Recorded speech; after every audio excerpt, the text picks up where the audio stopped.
رسالت مآب صلی اللہ تعالیٰ علیہ وآلہ وسلم کو حضرت بلال حبشی رضی اللہ تعالیٰ عنہ سے اتنا انس اور اتنی محبت تھی، بلکہ بلال اذان بلال سے اتنی محبت تھی، آواز بلال سے اتنی محبت تھی۔ روایت میں آتا ہے کہ ایک شخصیت ہے ابو محذورہ رضی اللہ تعالیٰ عنہ، جنہوں نے غزوہ حنین کے بعد اسلام قبول کیا، اور فتح مکہ کے بعد بھی آتا ہے۔ اور روایت دو طرح سے ہے، ایک طریقہ طرق یہ ہے کہ جب بلال حبشی بیت اللہ شریف یعنی خانہ کعبہ کے اوپر چڑھ کے اذان دینے لگے، یہ بھی سعادت حاصل ہے حضرت بلال حبشی رضی اللہ تعالیٰ عنہ کے،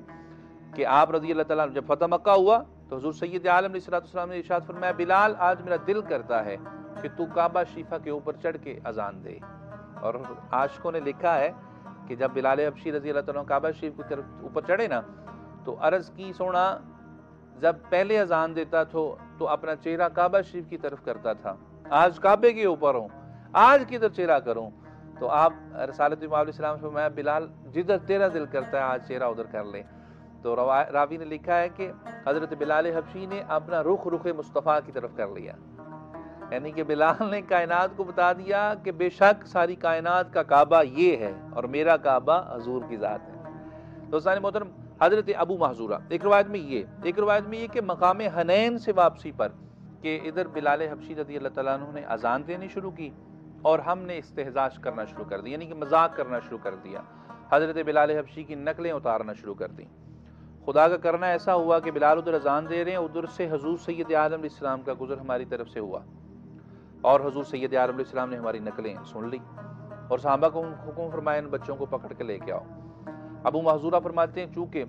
ہمیں تعلیم ایسی تھی، ہماری تربیت یہ تھی کہ ہمیں سکھایا جاتا تھا کہ معاذ اللہ محمد صلی اللہ علیہ وسلم ہمارے دین کے دشمن ہیں، وہ شاعر ہیں، وہ مجنو ہیں، معاذ اللہ وہ جادوگر ہیں۔ اس لیے ابو محذورہ فرماتے کہ مجھے حضور سے سخت نفرت تھی، استغفر اللہ، لیکن حضور نے صحابہ کرام نے پکڑا، حضور کی بارگاہ میں لے گئے ہم چاروں کو۔ حضور سید عالم علیہ السلام نے سوال فرمایا کہ اذان کون دے رہا تھا؟ باقی تینوں نے پیچھے ہو کے اشارہ کیا، یہ دے رہے تھے۔ حضور سید عالم علیہ السلام نے مجھے اپنے پاس کیا، ایک اشرفیوں کی تھیلی مجھے عطا فرمائی، اور ابھی تک میں حضرت محمد مصطفیٰ صلی اللہ علیہ وسلم سے توبہ نعوذ باللہ سخت نفرت کرتا تھا۔ ابو محذورہ فرماتے ہیں، مجھے تھیلی عطا فرمائی، میں نے پکڑ لی، اور پھر حضور سید عالم علیہ السلام نے اپنا دست اقدس میرے سینے پہ پھیرا۔ حضرت ابو محذورہ فرماتے ہیں کہ سینے سے لے کے ناف تک جب حضور سید عالم علیہ السلام نے ہاتھ پھیرا، اب تک حضور سے اتنی نفرت تھی کہ معاذ اللہ میں حضور سے زیادہ کسی کو مکروہ نہیں سمجھتا تھا، لیکن جیسے ہی دست رسالت میرے سینے پہ آیا تو میرے دل میں حضور کی اتنی عزت ہو گئی کہ گویا میں اس سے زیادہ کبھی کسی کی عزت کرتا ہی نہ تھا۔ ابو محذورہ فرماتے ہیں کہ پھر حضور علیہ السلام نے مجھے انعام عطا فرما کے میرے سینے پہ ہاتھ پھیرا اور مجھے فرمایا، پھر اذان دو۔